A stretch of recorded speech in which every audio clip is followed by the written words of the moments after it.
Do startu przedstawia podcast Luźni w kroku. Prowadzi Ultradziku. Serdecznie zapraszamy. Cześć, właśnie wylądowaliście w podcaście tematycznym Do startu Luźni w kroku, w którym rozmawiamy sobie o bieganiu, ale nie tylko, bo przecież bieganie to nie tylko nogami tuptanie, to także pewien styl życia, sposób patrzenia na świat. Ja jestem Ultradziku i bardzo się cieszę z dzisiejszego mojego gościa, którym jest Ewelina. Niepowtarzalna, jedyna wariatka biegowa. A jak Ewelina to nie inaczej, tylko będziemy rozmawiać o bieganiu, o pogórach, czyli to, co dziki lubią najbardziej. No bo Ewelina to jest ultraska z sukcesami, miłośniczka gór, mistrzyni ogarniania tematów. Dlatego też będzie naszym ekspertem w dzisiejszym temacie, jakim jest ultra świeżak, czyli bieganie dla amatora, albo ultra bieganie dla amatora. Czujesz się w tym mocna? Żeby tutaj powiedzieć amatorom, jak skończyć w ciemnym lesie o północy na 150 ultra. Oczywiście, jestem amatorką, jestem ultraską, więc chyba jestem odpowiednim gościem. No dobrze, to zaczynając, opowiedz nam, Ewelinko, jak wyglądały twoje początki z ultrabieganiem? Jak to wszystko się zaczęło, ale tak w krótkich żołnierskich słowach, bo czas nas tutaj goni, jak limity na punktach odżywczych. Okej, pierwsze ultra 70 Łemkowina, bez przygotowania, ponieważ nie było takiego podcastu i nie miałam czego posłuchać. Dla freestylu. No tak. No, najlepiej właśnie, wiesz, zmierzyć się z czymś, jeżeli nie wie się, co cię czeka. To jest jakby najlepsze przygotowanie. Tak, to jest primo, tak? No. Co dalej? To była 70, zrobiona w limicie, w ulicznych butach, bez plecaka, z butelką wody w ręce. To było głupie. Nie róbcie tak. No to było głupie, tak nie robimy, ale to też ma swój urok, jeżeli właśnie zmierzymy się z czymś, a jakby nie mamy przygotowania i po prostu nie wiemy, może jak to boli, ale to do tego dojdziemy, czy to boli. Zgadza się. A co później było dalej? Jaki największy dystans? Najdłuższy dystans 136, Beskidy Ultra Trial, po drodze kilka setek, etapówki, 50 nie liczę, bo to nie ultra. A najbardziej ulubiona to jest? Najbardziej ulubiony Iron Run i Badwater w planach. Ja myślałem, że seteczka. Dobra seteczka, nie zła, jak to mówią ultrasi. Dobra, powiedz wszystkim ogólnie, co to jest ultra, jakby z samej nazwy i co to znaczy dla ciebie? Co to jest bieg ultra? Okej, klasyczna definicja ultramaratonu to każdy bieg, który jest dłuższy od maratonu, czyli technicznie rzecz ujmując dłuższy niż 42 km 195 metrów. Książkowa definicja, tak. Bardzo ładnie. Według mnie ultra zaczyna się po 50, a takie naprawdę prawdziwe ultra to 60+. Mamy ultra uliczne, mamy ultra, których nie praktykuję. Mamy ultra. Ale też takie są, jak ktoś lubi sobie po asfalcie biegać, jak to mówią, my to nazywamy płaskoziemcy, to nie ma sprawy. Ultra po płaskiej ziemi. Tak. Mamy ultra prawdziwe, czyli górskie. Mamy ultra ekstremalne, na przykład po pustyni Maroka, czyli po Saharze, Marathon des Sables. Mamy Badwater po Dolinie Śmierci i są jeszcze wielodniowe biegi etapowe. Najdłuższy, jaki znam, to jest 7-dniowy. No, są wyczyny, są też takie właśnie, jakby można powiedzieć, krótsze ultra typu 300 km, typu 500 km, gdzie robi się to z supportem, bez supportu. Także jest naprawdę w czym wybierać. Bardzo dużo takich biegów też jest, gdzie zapewnione praktycznie mamy tylko, nie wiem, miejsce startu, miejsce mety, a sami musimy nawigować do pewnych punktów, albo na przykład na tych punktach dowiadujemy się, gdzie mamy biec dalej. Także jakby pełen wachlarz możliwości przed nami, Ewelina. Zgadza się. Dobra, no a to w takim razie co pcha ludzi w takie biegi ultra? No bo jakby, wiesz, nie obrażając nikogo, ani ciebie, ani mnie, no normalni ludzie tam raczej chyba nie biegają, no bo gdzie to można biegać? 60 km po górach, dziewczyno. Ja się czuję perfekcyjnie normalna. I jeżeli chodzi o mnie, jakby ktoś się mnie zapytał, dlaczego biegam ultra, bo chcę. I nastała cisza. Taka cisza jak w lesie na ultra w nocy. Zgadza się. Właśnie tak. Dla tej ciszy biegam. Okej, właśnie, no i tu opowiadaj dalej. No. Ja cię będę ciągnął, bo chcę. No jakby każdy, wiesz, no chcieć można, no ale to niektórzy po 40 km powiedzą, no wiesz, dość tego błota, dość tego wiatru, dość tej samotności, no co ci daje taki bieg ultra? Po 40 km tak nie powiedzą. Mogą tak powiedzieć przed startem. Tam jest wszystko. Tam jest cisza, tam jest ciemność, tam jest samotność, tam jest walka z własnymi ograniczeniami, tam jest po prostu szczęście. Naprawdę. Dobra, a czyli szczęście zaczyna się, jakbyśmy założyli sobie A i B, te dwa klocki, szczęście zaczyna się po 60 kilometrze dopiero. Ja też się gdzieś tam z tym zgodzę, bo ja akurat znowu mam na takich dłuższych dystansach, to może tak się czasami mówi, tak się ludzie śmieją z tego, ale ja jakby pierwsze te 20-30 kilometrów to się rozpędzam. Zgadza się, rozgrzewamy się, prawda? W tym sensie, że ja mam wszystkie wtedy moje strachy i bóle, ja wtedy przeżywam. Jakby na największe kryzysy ja na przykład mam na samym początku takich biegów, bo nie wiem, gdzieś ze mnie wychodzi ten jakieś takie moje ograniczenia, a dopiero później właśnie jak to wszystko już, że tak powiem, zaczyna boleć i zaczyna, znaczy boleć, no przyjemnie boleć oczywiście, No, tak. To wtedy się robi magia. Ale jesteśmy biegania. perfekcyjnie normalni oboje, prawda? Tak.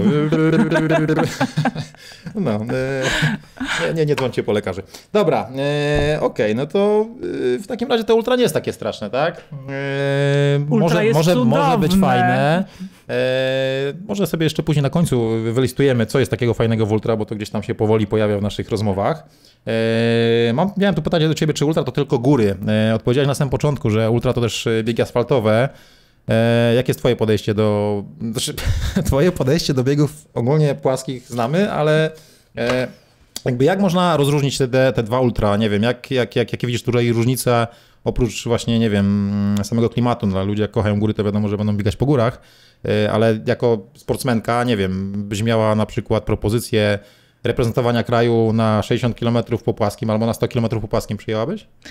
Reprezentowania kraju z bólem, tak. Czyli punkt widzenia zmienia się od punktu patrzenia. Ale bez przyjemności. Bez przyjemności. No tak. nie, no chyba jednak z przyjemnością, z orzełkiem na piersi. No z orzełkiem na piersi, to z dumą, ale bez przyjemności. Także dobra, tak. załatwiamy Ewelinie pobór do kadry. Jak tam ktoś słucha z decyzyjnych, to jest tutaj zawodniczka, która pcha się do biegania po płaskim. Ale nie, wróćmy oczywiście w góry, bo to jest o wiele fajniejsze, przynajmniej dla nas. My jesteśmy subiektywni, także oczywiście tutaj nie obrażamy nikogo, kto biega po asfalcie.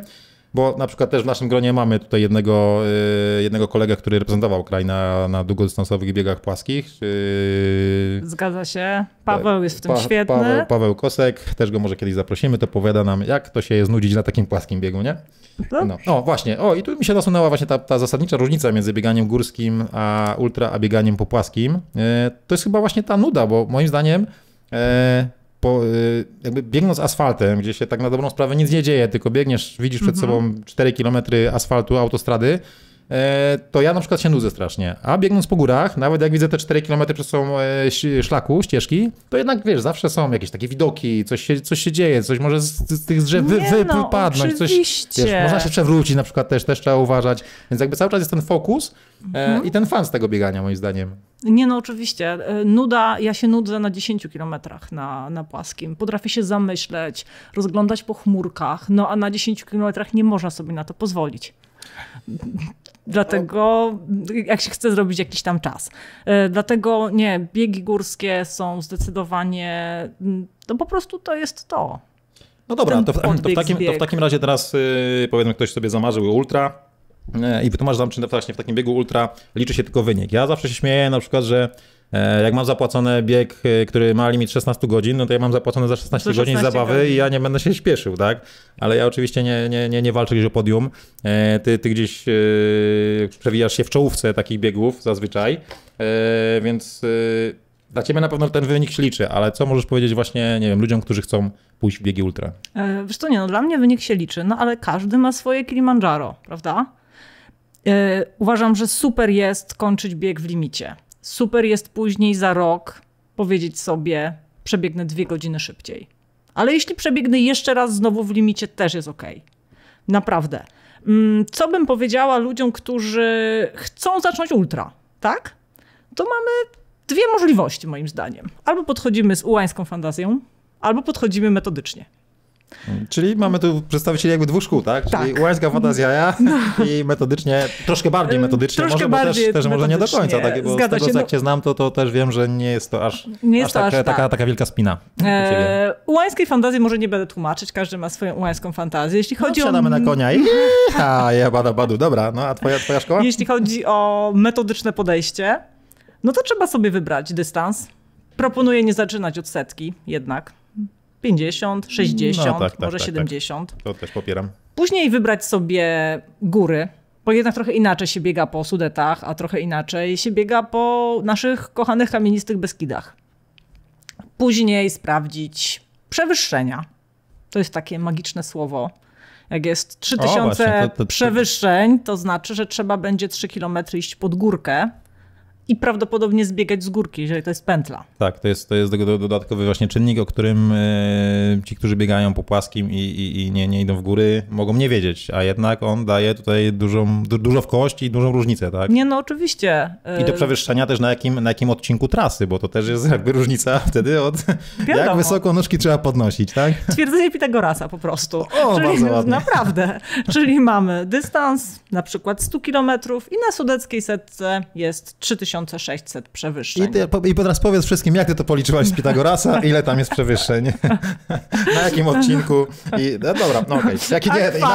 Jaki był kąt nachylenia cały czas? Dokładnie, więc znaczy, że kąt nachylenia jest niewielki. Jeżeli mamy duże przewyższenia, no to wiadomo, że pod tą górkę na tych 100 kilometrach trzeba się będzie wspinać częściej, bardziej, ostrzej zbiegać i tak dalej. Jak już mamy wybrany dystans, góry, to proponuję się zapisać i zapłacić, żeby potem było szkoda się wycofać i później się przygotować.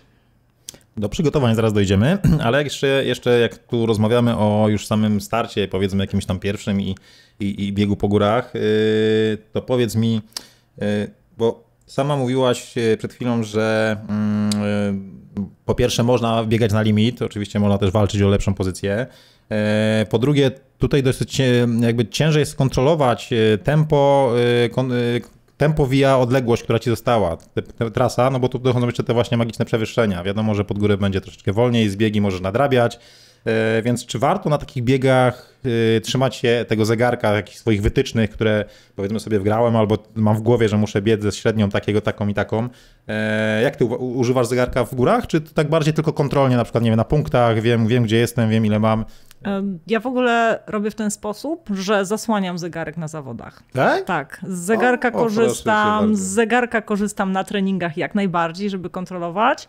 Natomiast na zawodach zakładam sobie bandamę i po prostu nie patrzę, ile fabryka dała i zobaczymy, ile dała. No ale to super podejście, to tu mnie zaskoczyłaś, bo myślałem, że jakby walcząc jednak o te górne pozycje, znaczy tak, może inaczej, bo ty wiesz, że na pewno cię limit nie dogoni, tak? No ja mam troszeczkę inaczej, czasami kontroluję na punktach czas, żeby wiedzieć, czy do limitu mi dużo zostało i czy mnie gdzieś tam nie zostawiam na punkcie, ale powiem ci, no tu mnie zaskoczyłaś. Ja na punktach pytam, ile mam do kolejnej dziewczyny, albo ile kolejna jest za mną, no bo to jest istotne, czy ona jest i nie kilometry.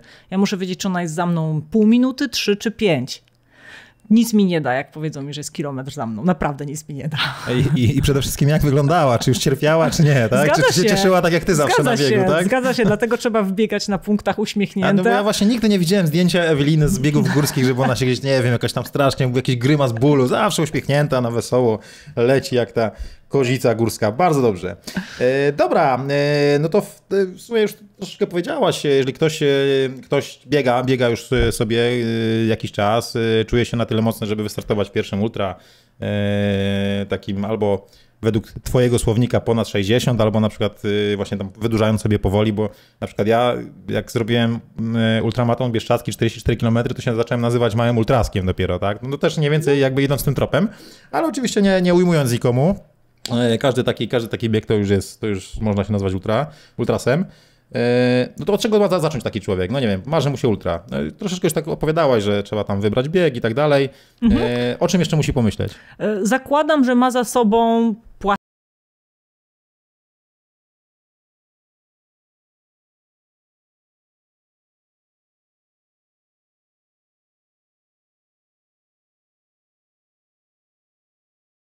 pod górę podejdzie, a potem zbiegniesz. Tam nie będzie autostrady do zbiegania. Tam będą luźne kamienie i tego się trzeba nauczyć. Warto mieć fajne buty. Nie od razu z najwyższej półki, tylko buty z porządnym tak zwanym bieżnikiem, bo one się lepiej trzymają kamieni. Plecak nie jest konieczny na początek. Wystarczy pas z czymś do picia, czyli w zasadzie co? Buty, chęci A co do plecaka trzeba doczytać w regulaminie, bo zazwyczaj jest coś takiego jak magiczny podpunkt wyposażenie obowiązkowe i tam jest wypisane ładnie, pięknie, co trzeba ze sobą mieć. Zgadza się i za brak wyposażenia obowiązkowego można dostać karne minuty lub karne punkty. Albo nie wejść na start. Zgadza się, lub nawet zostać zdyskwalifikowanym. Wyposażenie obowiązkowe zazwyczaj jest dość przemyślane. Najczęściej w biegach górskich jest to NRC-ka, czyli taka folia ratująca życie i miejmy ją zawsze. To jest wszędzie, to musi być, to jest wszędzie, to zawsze ratuje I miejmy ją zawsze, bo nawet jeżeli nie przyda się nam, to może się przyda jakiemuś innemu ultrasowi, który skręcił nogę albo złamał, albo cokolwiek innego się stało. To naprawdę nic nie waży, warto mieć. Istotne są żele albo jedzenie i nie żele, które nam polecił kolega godzinę przed biegiem, tylko takie żele, które wiemy, że na pewno lubimy i tolerujemy. Jakieś batoniki. Ja osobiście biorę jeszcze landrynki. Uwielbiam landrynki. I coś, czego nie ma, słuchajcie, w regulaminach. I to jest tajna wiedza. Teraz to jest tajna wiedza. Przygotujcie ołówki, kajeciki, będziemy zapisywać. No. Trzeba mieć papier toaletowy albo chusteczki higieniczne. Ja cię kręcę, to ja kurczę na nielegalu biegałem cały czas. Ty. Dobrze, no to wiadomo, w lesie trzeba mieć, bo różne rzeczy się zdarzają, a nóż z nosa pocieknie, trzeba będzie sobie tym papierem wytrzeć nos na przykład. Tak. Bardzo dobrze. Dobra, to mamy mniej więcej sprzęt. I co do plecaka też się nie do końca zgodzę, bo myślę, że przy im dłuższe ultra, no jeżeli ultra jest powyżej 60, ty to przebiegniesz tam, nie wiem, w 2 godziny, oczywiście żartuję. No. Ktoś inny troszeczkę dłużej, to jednak w tym plecaku warto mieć, nie wiem, jakąś kurtałkę, bo wiadomo, że pogoda w górach się zmienia, więc do tego już nie upchasz gdzieś tam po saszetkach. Tak jak mówisz, właśnie jakieś jedzenie, zapas wody. Ja zawsze, nawet jak idę w góry, jakaś tam mini apteczkę mam ze sobą, czyli jakiś tam bandaż, jakieś coś, które już wiele razy się przydał naprawdę, nawet na naszych treningach, nawet jak biegamy. Nie nam, tylko tak, komuś. Mi się nigdy nie przydał, parę razy się przydał po prostu komuś innemu, któremu trzeba było zatamować krwawienie, bo niestety za nisko nóżki podnosił na zbiegu na Chociaż przykład. wiecie co, jest świetny ultramaraton nocny, nazywa się Sudecka Setka, gdzie punkty są, ja nie żartuję, co 6-8 kilometrów i tam naprawdę można przebiec z pasem biegowym ale i z małą butelką wody. Dlatego warto też wiedzieć, jak często są tak zwane punkty żywieniowe. Prawda? To jest istotna informacja. Ja tak samo uwielbiam biegi, gdzie te punkty są tak minimum co kilkanaście kilometrów, ale tak jak mówisz, jeżeli to jest co parę kilometrów, to tak naprawdę jakby człowiek, który biega, no to te parę kilometrów jest w stanie zrobić praktycznie bez niczego, ale to też tak jak mówimy, poprzednio no każdy jakby tutaj musi przede wszystkim przeczytać regulamin, przede wszystkim też posłuchać siebie i no ja zawsze wychodzę z zasady lepiej nosić niż się prosić. Oczywiście. Ale oczywiście też można tak przebiec, zwłaszcza jeżeli tam się walczy o lepsze miejsca. Warto sprawdzić prognozę pogody. Warto, ale wiesz jak to w górach, no prognoza pogody swoje, a góry swoje. Zgadza się, natomiast po prostu do prognoza, no będzie padało albo nie będzie. Po prostu, żeby się nastawić. Będzie grzmiało albo nie będzie grzmiało. Albo nie będzie, bo będzie grad albo nie będzie. Okej, dobra. A jak się przygotować fizycznie? Fizycznie, mentalnie może też, nie wiem, jakiś krótki poradnik, co trzeba robić? Fizycznie, tak jak powiedziałam, na pewno pobiegać po górach, bo zupełnie inaczej się zbiega i podbiega. Ja się skupiam na zbiegach. Polubiłam je, wręcz pokochałam. Naprawdę uwielbiam tak polecieć sobie dużą prędkością. Ja jeszcze ćwiczę na crossficie, czyli jakby takie ogólna rozwojówka. Do wyciszenia przydaje mi się yoga i do porozciągania. I w zasadzie, i oczywiście rower. Gdzie tylko się da, kiedykolwiek się da. No to jeszcze dorzucę pływanie też fajnie, brzuszek wzmacnia trochę, a to też się przydaje przy bieganiu po górach, a przy każdym bieganiu zresztą także. I przede wszystkim właśnie też właśnie jakiś crossfit, takie obwodowe ćwiczenia, to też dużo dają, jeżeli chodzi o przygotowania takie swojego ciała motoryczne do takiego małego wpierdzielu, że tak powiem brzydko, o biegach ultra. Malutkiego wpierdzielu, tak. Coś o odżywianiu? Co tam przed startem najeść się, wiesz, dużo, bo mówią o węglowodanach, że trzeba, wiesz, 4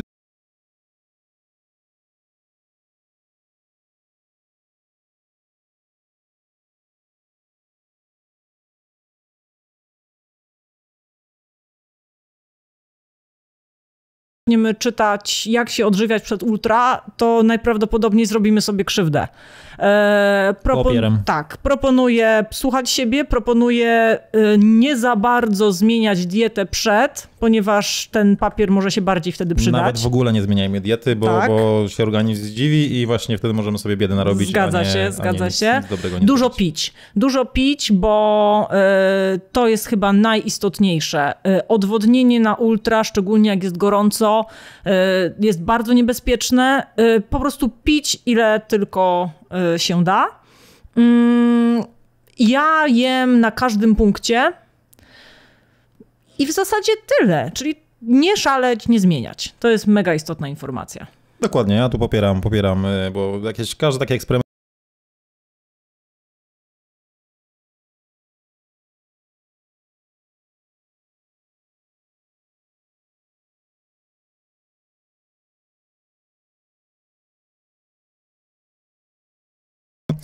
pewnych zagadnień poważnych. A kryzysy, jak, nie wiem, no startuję w biegu, no i tak po 20 km zaczyna mi się nudzić, ciemno się robi, kurczę, zaczynam się bać, nogi bolą. Co z tym zrobić? No, Co zrobić z kryzysami na ultra? Przeczekać. Bardzo dobrze. Piszcie tam w kajeciku, przeczekać.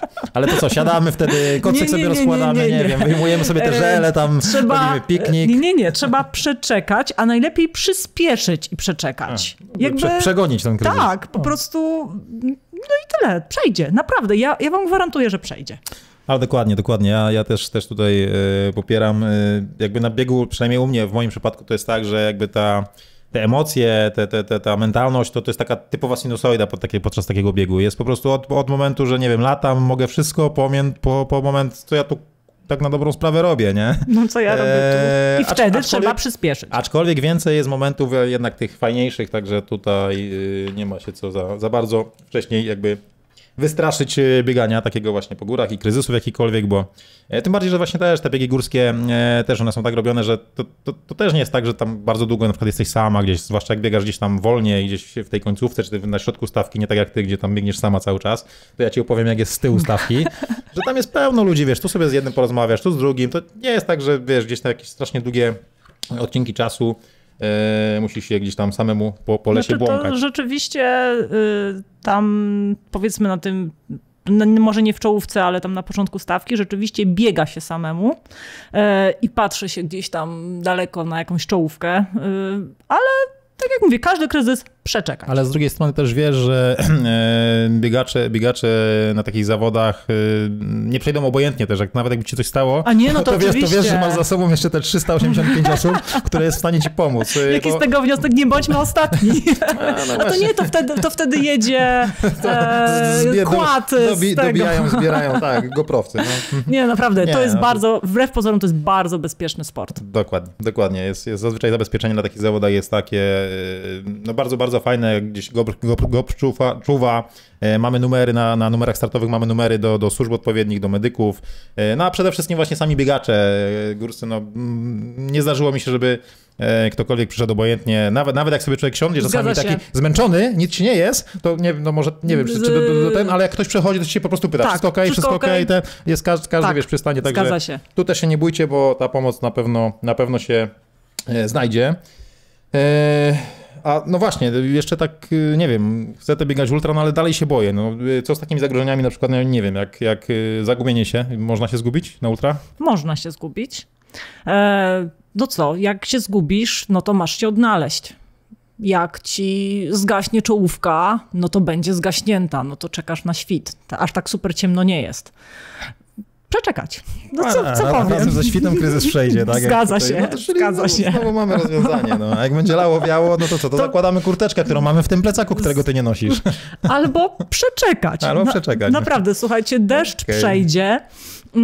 Biegliśmy takie ultra kiedyś, co ja przyspieszyłam, jak zaczęło lać i jak była największa ulewa, to ciebie zlało, mnie już nie. No to tak, no ale wiesz, no ja miałem zapłacone za te paręnaście godzin, ty wiesz, ty sobie wcześniej poszłaś, no to no co zrobimy, no. Dlatego znowu, przeczekać. Dobrze, a co na przykład zrobić, jak no biegnę sobie wolno, mierzę się z pierwszym ultra, albo tam z drugim, z trzecim, no nie dobiegam do mety, albo nie dobiegam do punktu kontrolnego w danym limicie, dyskwalifikują mnie, no i co, no ja już nie będę biegał, bez sensu to jest, no to co, nie dałem rady raz, to co, ja mam drugi raz próbować? Nie, no tak zwany DNF, tak? Tak. Do not finish. Czy ja Miałaś taką historię w życiu? Raz. Miałam. Co to się stało? Zgubiłaś się i czekałaś na świt. Nie. Bardzo duży kryzys żołądkowy, odwodniłam się i uznałam na 70 km, to była setka, że to po prostu nie ma sensu. Skończę w limicie, ale sobie zrobię krzywdę. Po co? No, dokładnie.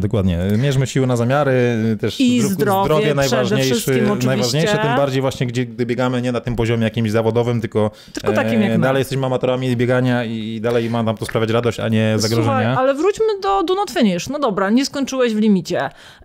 Wiesz, albo wygrywasz ze sobą, albo się uczysz, więc tutaj jest nauka. Patrzysz, dlaczego nie skończyłam. Tak, dokładnie, a człowiek jeszcze z tego wychodzi silniejszy. No, oczywiście. Sam też miałem historię właśnie jakby z moim biegiem, takim top of the top, który biegałem też jednego roku, zszedłem na 60 kilometrze, a następnego roku wróciłem i rozprawiłem się jakby z dystansem. Zgadza się. Także człowiek mocniejszy wraca I suma doświadczeń, co się stało, nie powtarzać błędów, tyle. No, a najlepiej uczyć się na czyimś DNF-ie. Okej, dobra, no to już powoli nam się czas kończy. Może pamiętasz jeszcze jakieś fajne sytuacje podczas swoich biegów ultra, jakieś, nie wiem, śmieszne, zabawne, coś, co jak ktoś, kto marzy o ultra, usłyszy, to mówi, kurde, to jest bieg dla mnie, to jest coś fajnego. Nie wiem, może mi się takie coś wydarzy. No nie wiem, ja na przykład tak na szybko teraz jeden z pierwszych biegów, jak właśnie też jeszcze dopiero wchodziłem w ten świat takich biegania po górach, gdzieś to było w Bieszczadach i tak właśnie wybiegłem na taką połoninkę i po prostu takie całe stado, dosłownie parę metrów przede mną przebiegło tam jeleni, saren i no po prostu to było, magia była, nie? Ale to aż się ziemia trzęsła. A to chyba nawet opowiadam już w którymś odcinku o tym, no ale to nieważne, ale to tak właśnie mi na szybko przyszło do głowy. Nie wiem, coś fajnego, śmiesznego. Zgubiłaś się, patrzysz, że jesteś w Czechach, nie wiem. Nie, ale biegłam sudecką setkę. Sudecka setka zaczyna się o 22, w związku z tym biegnie się całą noc i gdzieś tak nad ranem przebiegam i patrzę, moja 6-letnia córka zbiera grzyby. Po prostu miałam już halucynację i nie zdziwiło mnie wcale, że moja 6-letnia córka tam jest, tylko zdziwiło mnie, skąd grzyby w maju. No to widzę, że tu jakby instynkty macierzyńskie się uruchomiły.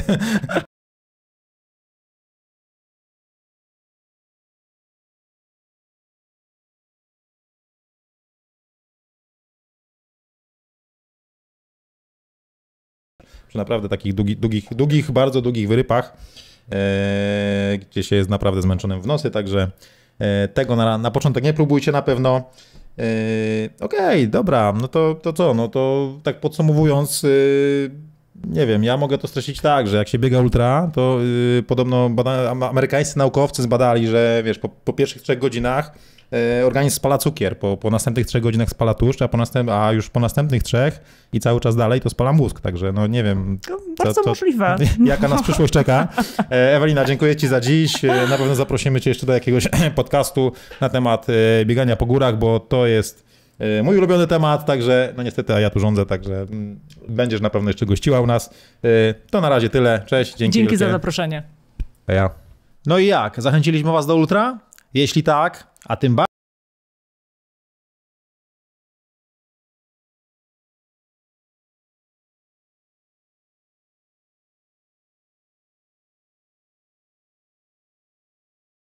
co nieco przygotować. Po czwarte, jeśli biegamy z głową i zdrowym rozsądkiem, to ultra jest bezpieczne. Po piąte, nie startujmy w ultra po wynik, tylko po nieziemskie emocje i przeżycia. No i po szóste, DNF to nie jest koniec świata, tylko wyzwanie, by wrócić mocniejszy i rozprawić się z tematem. Także trzymajcie się ciepło, idźcie, albo nawet lepiej biegnijcie w ultra. Do kolejnego.